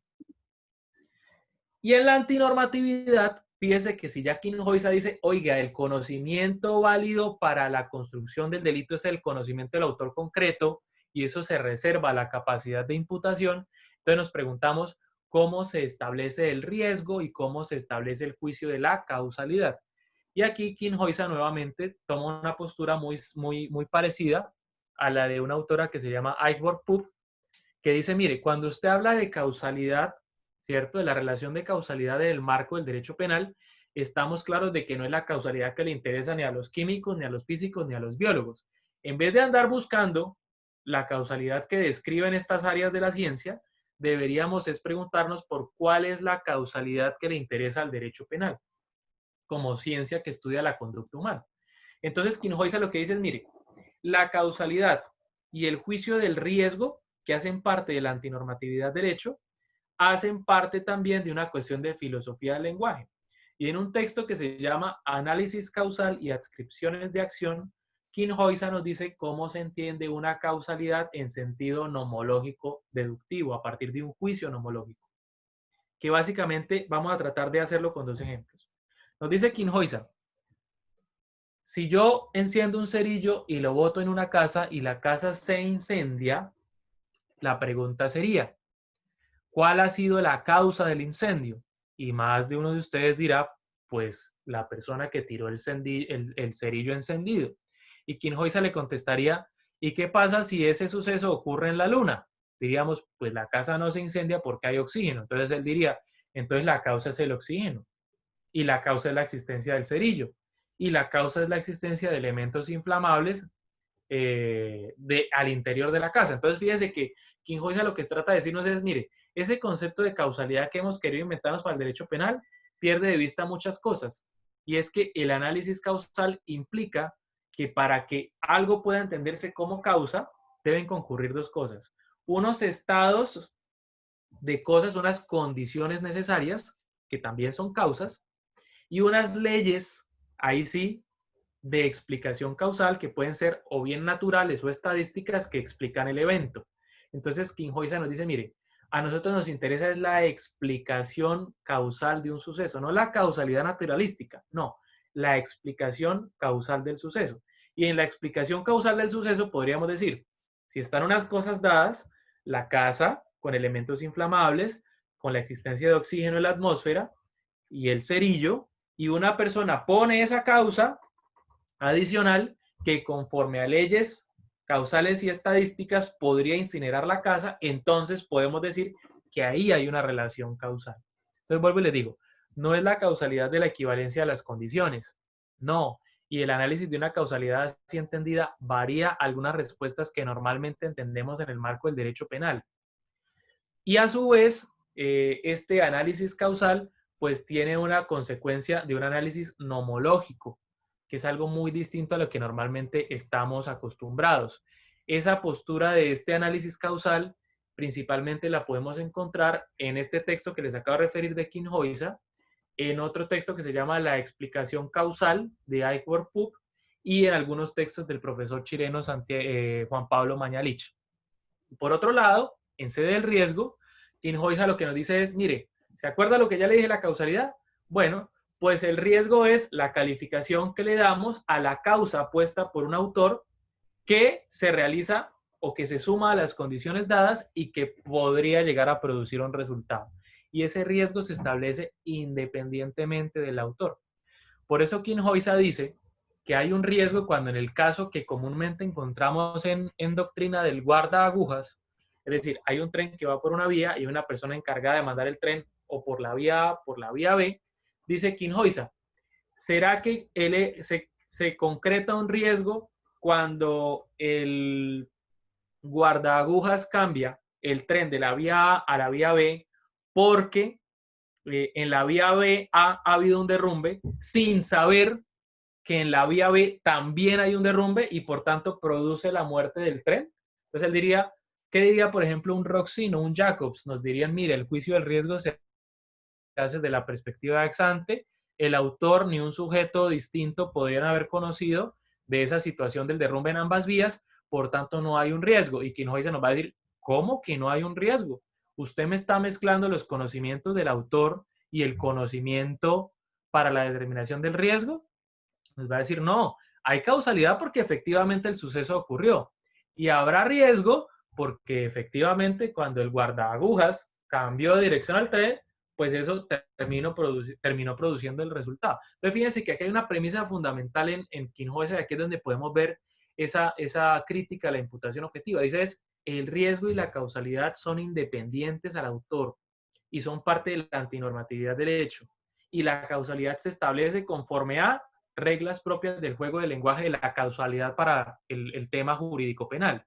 Y ya habiendo terminado ese juicio, sí podemos atribuirle al autor ese suceso a partir de reglas de imputación ordinaria y extraordinaria. Y nos quedaría por resolver esta pregunta. Oiga, entonces, ¿cuándo hay dolo y cuándo hay imprudencia en materia de tipicidad? Entonces, Quinjoisa nos va a decir, mire, si el dolo es un juicio adscriptivo, si el dolo se establece conforme al autor individual, entonces, estableciendo la antinormatividad del hecho, preguntémonos por quién vamos a ser destinatario de ese suceso. Y vamos a establecer los conocimientos y capacidades de ese autor en concreto. Y después de establecer los conocimientos y capacidades del autor en concreto, ¿sí? Como ese ideal, o sea, es decir, la única figura con la que se confronta al autor es el propio autor. Entonces miraremos Juan Carlos Gómez Nieto con sus capacidades y conocimientos especiales. Al momento de haber realizado esta acción, llámese de creación, destrucción, conservación, contención, ¿sabía todo lo que debía saber de la antinormatividad del hecho? Decimos sí. Entonces esa perfecta correspondencia hace que haya una acción voluntaria en Aristóteles, una imputación ordinaria en Pufendorf y por tanto en Quinjoisa exista dolo como imputación de primer nivel. El autor conoce todo el hecho antinormativo y por tanto podría haber evitado la causación de ese hecho o de ese suceso. Si el autor concreto, al momento de realizar el comportamiento de creación, destrucción, contención o conservación, no conocía todo lo que conforme a su capacidad individual podría haber conocido y esa fue la causa de que se produjese ese suceso, entonces no actuará con dolo, pero sí actuará con imprudencia, es decir, un comportamiento en Aristóteles involuntario, un comportamiento en Pufendorf como actio libera in causa, imputación extraordinaria, y en Quinhoysa, imprudencia. Es decir, fíjense, siempre la imprudencia es un error, pero el error, el dolo y la imprudencia se establecen conforme al autor individual. Lo que esa ficción normativa es en Roxin y en Jacobs, posición de garante versus hombre medio, aquí en Quinhoysa el único reflejo, el único espejo para el autor es el propio autor. Ese es el juicio en el que vamos a establecer esa atribución subjetiva en primer nivel. Y entonces, ¿cuándo hay dolo? Cuando el autor conoce todo y eso comprende el análisis causal y el juicio del riesgo, y habrá imprudencia cuando no lo conocía, pero habría podido conocerlo. Fíjense la distinción entre dolo e imprudencia. Y entonces, antes de finalizar, y si de pronto tenemos algunas preguntas, entiendo que hemos utilizado bastante tiempo, viene la diferenciación, voy a volver para esto a la anterior diapositiva, a la distinción que trae Quinhoysa entre el seguimiento de la norma y el saber que se sigue una norma, que básicamente eso tiene influencia en el marco del principio de culpabilidad. Imaginen que ustedes y yo estamos en un salón y esta clase no es virtual, sino que es presencial. Y a ella han asistido todos, menos el doctor Santiago Tres Palacios, que faltó a clase porque es un indisciplinado. Y resulta que en esa clase del día de hoy yo les dije, muchachos, nos vemos mañana, única regla para mañana, nadie puede venir de camisa blanca. ¿Vale? Entonces, nadie puede venir de camisa blanca. En clase está el doctor Jaime Andrés Novoa y no está entonces Santiago Tres Palacios. Al día siguiente, todos vienen a clase con camisas de distinto color, excepto Santiago Tres Palacios y Jaime Andrés Novoa, que vienen de color blanco. Pregúntense lo siguiente, ¿cuál será la diferencia entre Santiago y Jaime? Entonces, porque ahí vamos a encontrar la diferencia entre seguir la norma y saber que se sigue la norma. Fíjense, Santiago no vino a clase ayer. Santiago esta mañana sabía que se colocaba una camisa blanca, ¿cierto? Pero ¿qué era lo que desconocía Santiago? Básicamente desconocía que había una norma que le decía que no podía traer camisa blanca. Es decir, Santiago sabe que no sigue la norma. Es decir, no, perdón, Santiago no sigue la norma porque la norma es no venir de blanco. Pero como él no estuvo ayer en clase, él no sabía de la existencia de esa norma. Él no sabe que se está colocando la camisa que no se podía colocar. Distinto es el caso de Jaime, porque Jaime sabe que se pone una camisa blanca y a su vez, como estuvo ayer en clase, sabe que no sigue la regla de no ponerse una camisa blanca cuando efectivamente lo hace. Esa distinción es la que realiza Quinhoysa entre el primer y el segundo nivel de imputación. Si el autor sabe que sigue la regla, perdón, si el autor sigue o no sigue la regla, eso es lo que le importa en el juicio de atribución desde el punto de vista de el injusto como suceso antinormativo e imputación del primer nivel. Ya si el autor no sabía que seguía la norma o si tenía un déficit para el seguimiento de la norma, bien una causal de exculpación o bien una situación de inimputabilidad, será analizada en esa capacidad de motivación que da origen a esa segunda manifestación del principio de culpabilidad. Esto tiene una razón de ser. Quinhoysa dice que cuando nosotros vivimos en sociedad y en comunidad, pues adquirimos promesas. Y el sentido de una promesa no es solo cumplirla, sino el estar dispuesto a cumplirla. Al momento de tener que realizar la prestación, estar disponible para el cumplimiento. Por eso en Quinhoysa es importantísimo el supuesto de la imputación extraordinaria, porque dice a mí de nada me sirve que usted me diga que me va a cumplir una promesa si luego se va a excusar en que al momento en que tenía que cumplir, pues no estaba en condiciones de hacerlo. Y por un ejemplo sencillo, creo que el ejemplo incluso es usado por Mañalich. Si mi esposa llega cansadísima de un congreso internacional, por ejemplo, a la ciudad de Bogotá y me dice, mi amor, no tengo quien me recoja en el aeropuerto. ¿Me recoges? Y yo le digo, claro, mi vida, ¿a qué hora llegas? No, 10 de la noche. Yo le digo, ah, bueno, a esa hora te recojo. Ella llega a las 10 de la noche, arranca a llamarme, yo no aparezco, no contesto, se tiene que mojar porque cae una lluvia tremenda, termina agarrando un taxi, llega 2 horas después a mi casa y me dice, claramente molesta, oye, ¿qué pasó? ¿Por qué no llegaste? Y yo le digo, ay, mi amor, es que me quedé dormido. Puede que eso sea cierto, pero ella, ¿qué me va a decir? Va a decir, y entonces, ¿para qué me dijo que me iba a recoger? Ese es el mismo argumento utilizado por Kinhoisa. El hecho de que yo adquiera una promesa solo tiene sentido si además de que yo puedo cumplir la promesa, pues me comprometo a estar disponible para cumplirla. Y por tanto, la imputación extraordinaria no excluye de responsabilidad. Solamente hace que la responsabilidad pueda ser distinta, por ejemplo, en el ámbito del tipo por imprudencia y en el ámbito de la culpabilidad, en los casos de los errores vencibles, por una atenuación de la responsabilidad, que es lo que también se llama imprudencia de derecho. Entonces, fíjense cómo todas estas ideas empiezan a tener una incidencia en el pensamiento de Urs Kinhoisa. Queridos amigos, con esto por lo menos doy por terminado lo que había preparado para ustedes. Claramente es algo muy pequeño de la postura y del pensamiento de Kinhoisa. Nuevamente les digo, espero haber sido claro. Ustedes entenderán que aquí hablamos sobre todo muchas cosas de filosofía, pero la idea era poderlos aproximar, darles como esas primeras herramientas para que cuando ustedes vayan a leer o bien a los autores que fundamentan a Kinhoisa o al mismo Kinhoisa, pues ya digan, ya sé para dónde va, ya sé esto de qué se trata. No siendo más y agradeciendo nuevamente a todos, le voy a pedir a Jaime y Andrés de que nuevamente se unan a la conversación y que decidamos si en últimas tenemos tiempo para preguntas y si hay algunas que podamos contestar acá o si pues ellos mismos tienen dudas porque no sé cómo hayan planteado el resto, del evento y obviamente por un tema de tiempo que muchos ya estarán pensando en el almuerzo. Nuevamente, muchas gracias.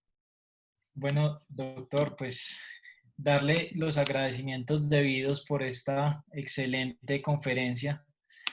Hace algunos días estaba hablando con uno de mis profesores de Derecho Penal, el doctor César Augusto López, y me contaba que él a su vez tenía una conversación con el profesor Fernando Velázquez y este último le decía que pues era necesario para cualquier persona que se considerara estudiante del derecho penal conocer esa construcción histórica de la teoría del delito. Pues en fin era, pues estas discusiones que se generan a lo largo de la historia son, digamos que el sustento de lo que conocemos hoy en día y de las instituciones jurídicas que utilizamos a diario. Pues yo quiero decirle que el día de hoy usted demostró que eso era en efecto así y que una dogmática penal, a pesar de lo novedosa y tal vez en principio difícil de entender como la que usted nos plantea, pues fue aterrizada y llevada pues a nuestro público de una forma pues muy sencilla. Entonces pues de ahí quiero hacerle un reconocimiento y tal vez traer a colación una frase, pues digamos que parafraseándola porque no sé su contenido textual estricto, pero es que un verdadero maestro es aquella persona que hace de lo difícil fácil o sencillo, y yo creo que con gran admiración debo reconocer, profesor Juan Carlos, que hoy cumplió con ese cometido. Entonces, darle las gracias porque son más de 100 personas las que estuvieron conectadas y pendientes, y creo que a todos nos llegó el mensaje que en principio usted se comprometió a darnos. Yo creo que pues para efectos de logística, las personas que tengan, vamos a resolver 3, 4 preguntas, de pronto que no las escriban. Y adicionalmente, pues veo yo acá personas muy importantes conectadas que no quisiera pasar por alto, como es el doctor Santiago Tres Palacios. Igualmente invitarlos a que participe con nosotros en este grupo de estudio con sus conocimientos y experiencia académica. Yo creo que es una persona que tiene mucho que aportar. Entonces también si en ese momento quisiera hacer un comentario, pues es totalmente bienvenido. Que Santiago venga a arreglar el problema en el que yo metí a todo el mundo. Eso sería muy útil. No sé si esté por ahí Santiago.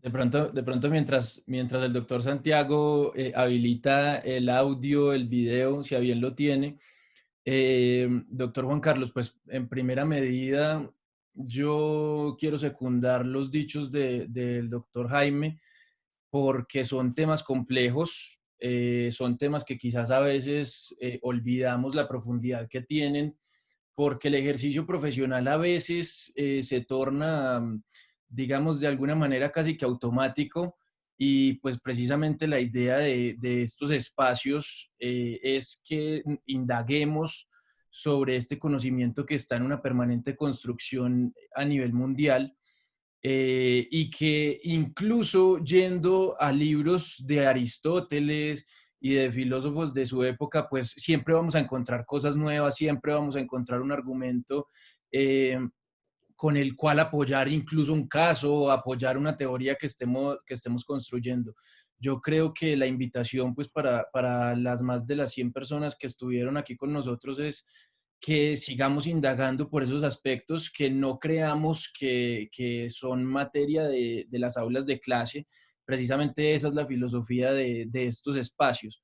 A mí me surge una duda, no sé de pronto por qué, pues si de pronto sea simple percepción mía, y es que con la temática que usted muy bien nos ha expuesto, yo encuentro alguna relación con la teoría de Wolfgang Frisch, porque Frisch expone en su teoría de imputación objetiva un poco apartándose de la doctrina dominante, si se quiere, una separación entre la conducta típica y la imputación del resultado, y al final advierte, digamos, bueno, esto de entrada hay que decir que es una teoría no tan fácil, no es un autor, o por lo menos en mi percepción, no es una obra tan fácil de leer como pudiera ser una obra de Roxin, pero el mensaje que a mí me queda de Frisch es que al causante del comportamiento no se le imputa el resultado cuando desde el principio se ha comportado de manera apropiada. Mm, Tal vez esto, pues, escuchándolo usted fue inevitable que se me viniera a la cabeza la teoría de Frisch. No sé si de pronto esté errado o si de pronto usted quisiera hacernos un apunte al respecto. Listo. Bueno, no, muy importante la pregunta. Yo creo que hay algo muy importante que tú señalas y es el hecho de que Frisch puede llegar a ser problemático. Y uno a veces se pregunta, bueno, ¿por qué será problemático Frisch? ¿Por qué será problemático Jacobs? ¿Y por qué a veces no es tan problemático Roxin? Yo he llegado a una conclusión que es supremamente personal, a lo mejor ustedes no lo vean así, pero a mí me parece que es porque cuando ustedes se van a aproximar a Jacobs o se van a aproximar a Kinhoysa o se van a aproximar a Frisch, es necesario tener un conocimiento previo de teoría de las normas y no de cualquier teoría de las normas, sino de la teoría de las normas que va a utilizar ese autor. Si nosotros no entendemos la teoría de las normas como expectativas de comportamiento, ¿cierto? En Jacobs vamos a estar perdidos todo el tiempo. Si no entendemos la teoría de las normas de Binding, que es la teoría de las normas de Frisch, vamos a estar supremamente perdidos.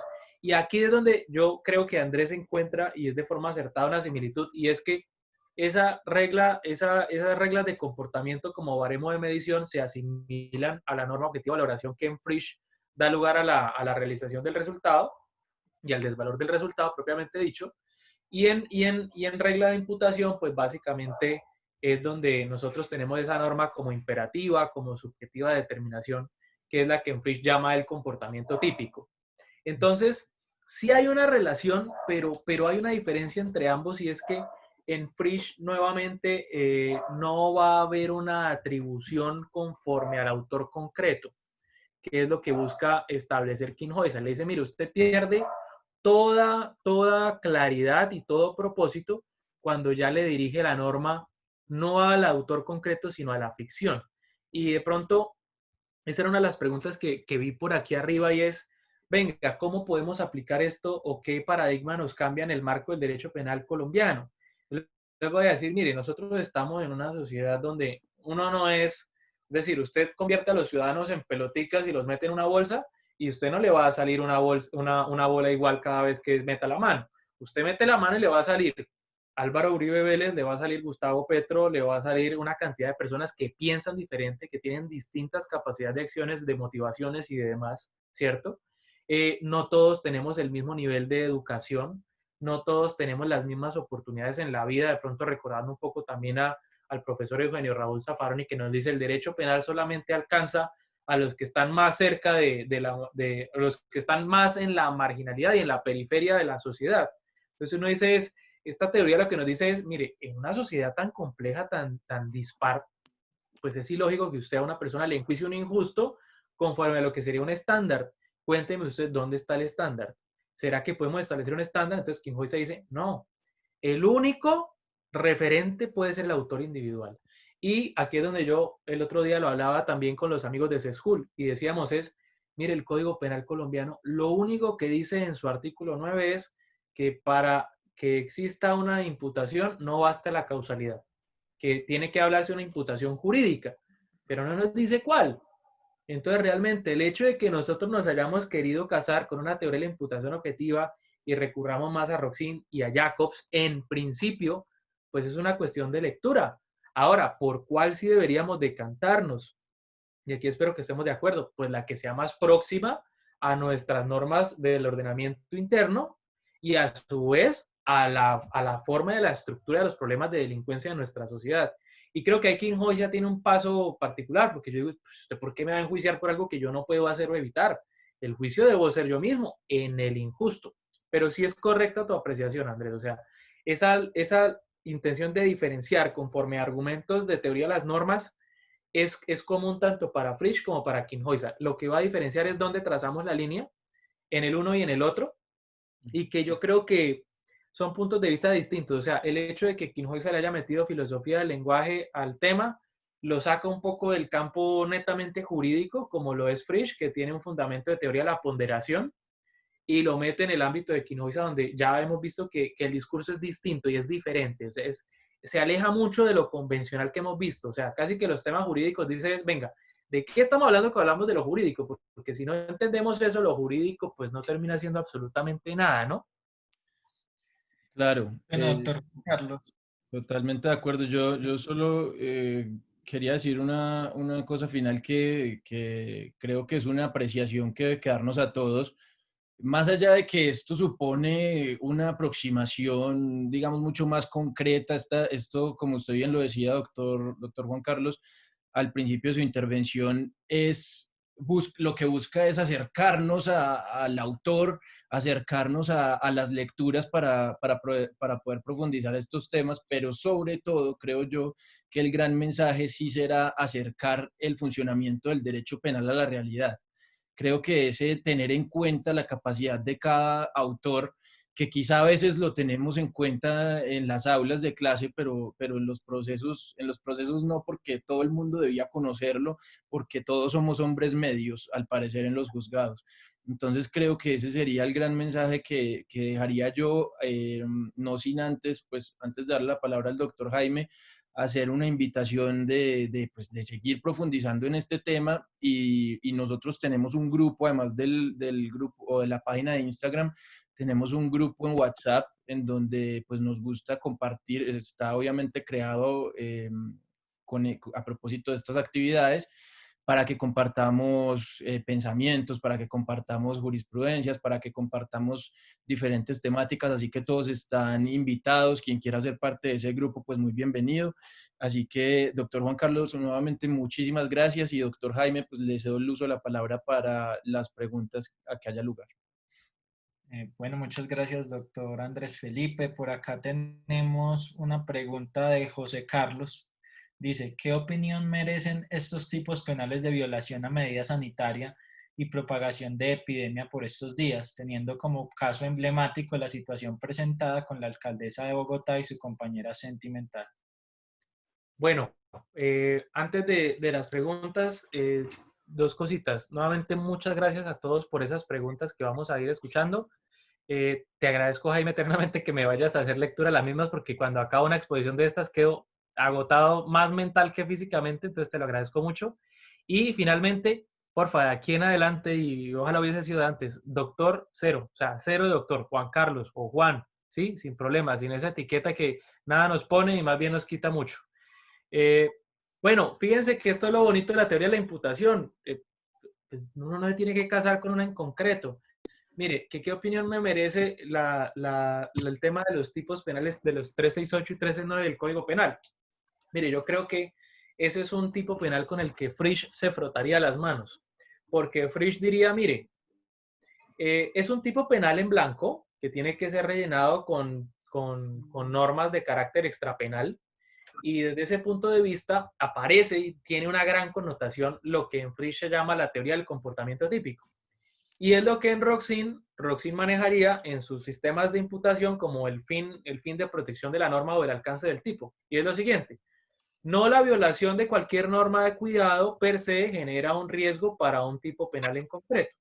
Entonces, partiendo de la base de que existiesen muchas medidas sanitarias y partiendo de la base de que esas medidas tomadas por el gobierno, pues todas tienen la posibilidad de plantear la tipicidad del delito, cosa que fue discutida recientemente en un texto del Colegio de Abogados Penalistas de Colombia, de Rodrigo Parada y Marlon Díaz, que básicamente comparto todas las exposiciones que allí nos traen.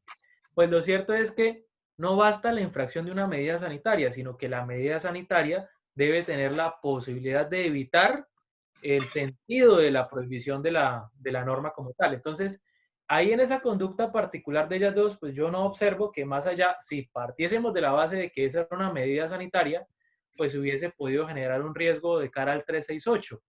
Porque esto básicamente sería como decir que, imagínense que estamos en una situación a nivel nacional de pico y cédula y me dicen, señor Gómez, usted solo puede salir el lunes, y yo me salgo el martes en mi vehículo automotor a dar una vuelta por toda la ciudad con ventanillas arriba y con aire acondicionado de autocirculación. Claro, yo estoy violando una norma de aislamiento, pero la pregunta es, ¿y qué posibilidad tengo yo, sin ser portador del virus, de contagiar a otro? Y a su vez, ¿qué posibilidad tengo yo, si soy sano, de que otro me contagie, si no estoy entrando en contacto con absolutamente nadie? Entonces, creo que ahí es donde tenemos que tener clara que la infracción de cualquier norma de cuidado, y en este caso de una norma, y esa es otra discusión, si estas son normas que pueden dar lugar a medidas sanitarias, pues podrían configurar un riesgo de cara al 368 y el 369. En mi opinión, y en ese caso concreto, pues no. Y aplaudo que la Corte pues no se haya dejado contaminar por esas cuestiones que a veces son más políticas y mediáticas de la Fiscalía, decir, ay, sí, entonces esto lo vamos a procesar. Pues agradezco que no haya sido así. Creo que no era la forma de hacerlo porque hicieron fue una inadmisión de la denuncia y creo que eso no lo podían hacer por esas circunstancias. Pero bueno, mientras todo sea dentro de las garantías, yo aplaudiré todo. De verdad que sí.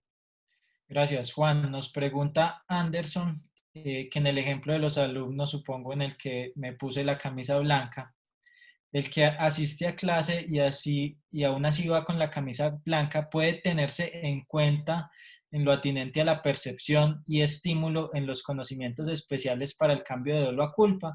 Y esto lo complementa con lo siguiente: una cosa es que él asiste y otra distinta es que preste atención.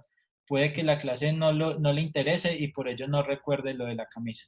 Claro, estamos totalmente de acuerdo y esa pregunta me hace muy feliz porque quiere decir que todo lo que él necesitó para hacer la pregunta quedó explicado muy bien. Entonces, claro que sí. O sea, el hecho de que él esté en la clase no implica que por esa mera presencia tenga efectivamente ese conocimiento, pero lo que sí va a implicar es que la causa de su desconocimiento recae sobre sí mismo, ¿sí? Entonces sí podría verse una situación de exclusión de dolo. Y fíjense que aquí funcionamos mejor, porque no diríamos el correcto estudiante debe poner atención siempre a clase y por ese sentido, si usted no lo hace, entonces de todas formas habría dolo, que es lo que plantean algunos autores en materia de delitos especiales y se llama la indiferencia como dolo.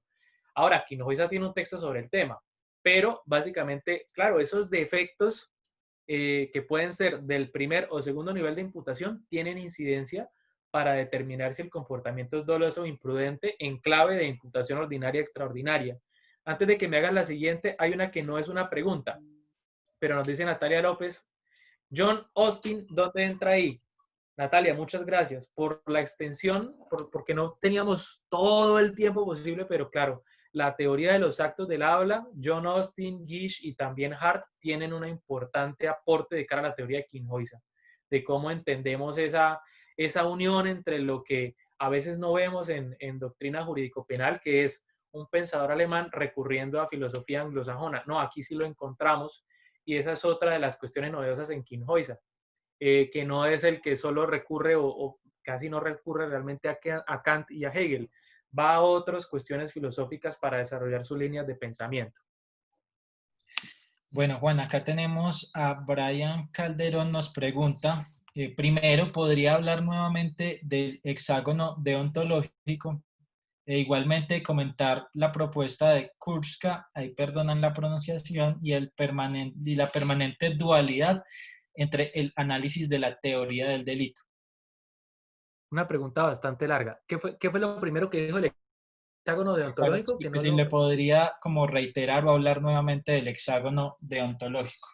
es una cuestión, bueno, yo te recomiendo que leas el texto, pero básicamente lo que dice Hryushka en el hexágono deontológico es que hay que tener una percepción de que un sistema normativo está compuesto por algo más que una norma, la de prohibición. Entonces, Hryushka empieza a construir el hexágono porque dice, mire, primero, está prohibido hacer tal cosa, pero en ese mismo nivel de prohibición dice, y a su vez, debo hacer esto. Entonces, tipos de acción, tipos de omisión, en nivel de norma de permisión, de prohibición. Luego dice, excepcionalmente usted está facultado para hacer algo o para no hacerlo. Entonces, ahí pasamos de 2 puntos a 4 puntos.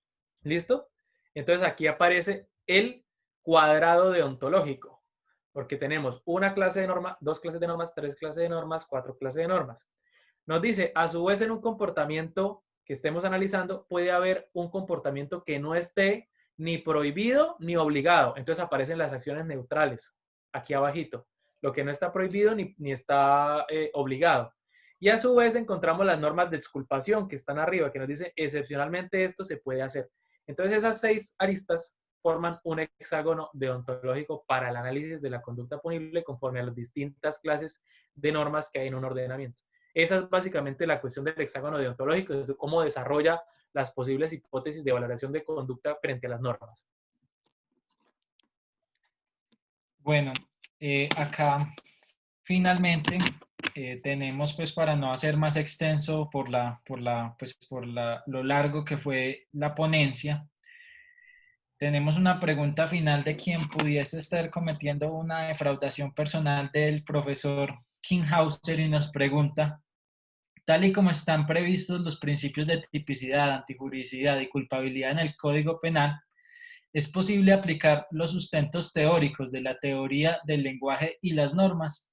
Y son aplicables desde nuestra Constitución. Listo, perfecto. Bueno, qué pregunta tan buena, realmente. Muy buena.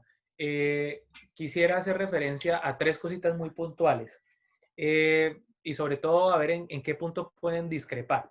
Entonces uno diría, bueno, pensémoslo desde el punto de vista del tipo subjetivo.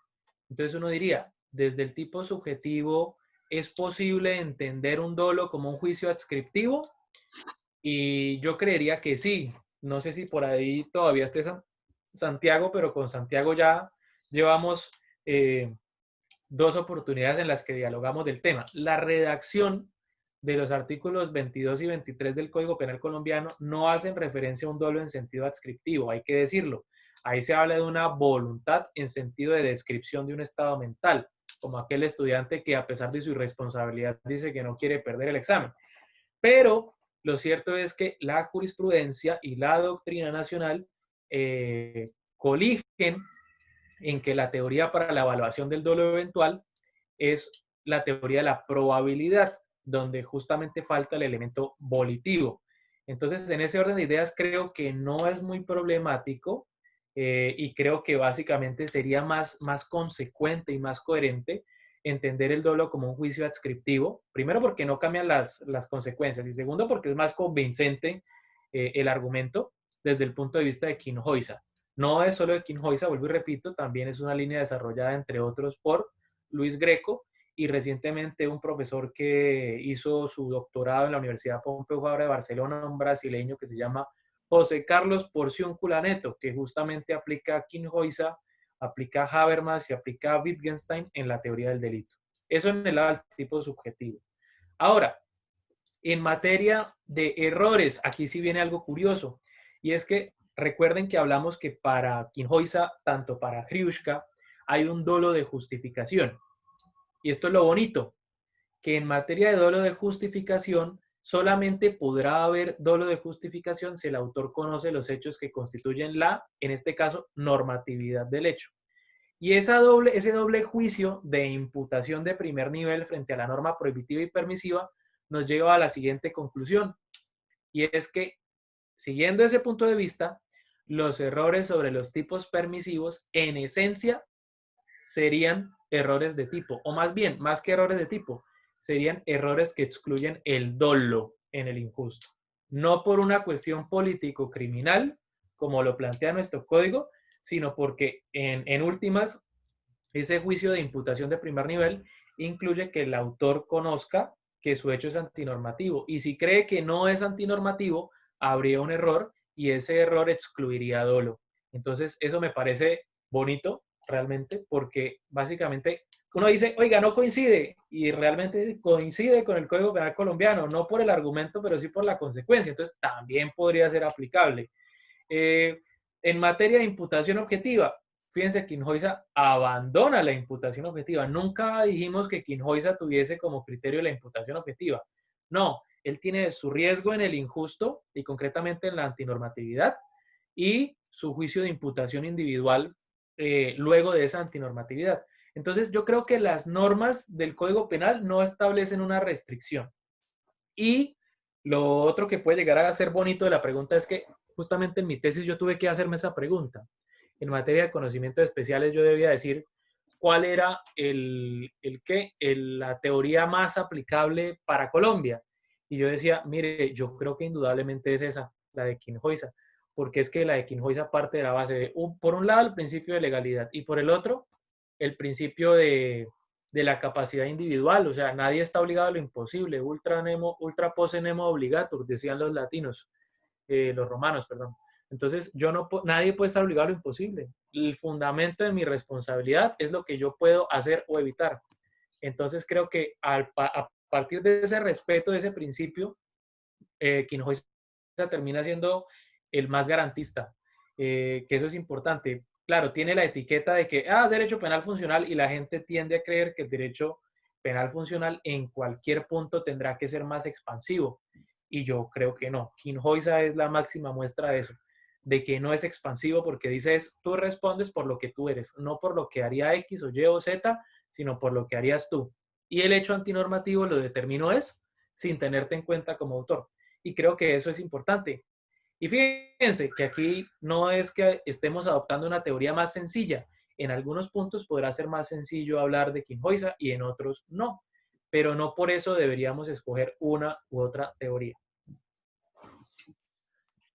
Bueno, Juan, pues muchísimas gracias por esta mañana tan enriquecedora. Esperamos nuevamente que sigas haciendo parte de este espacio.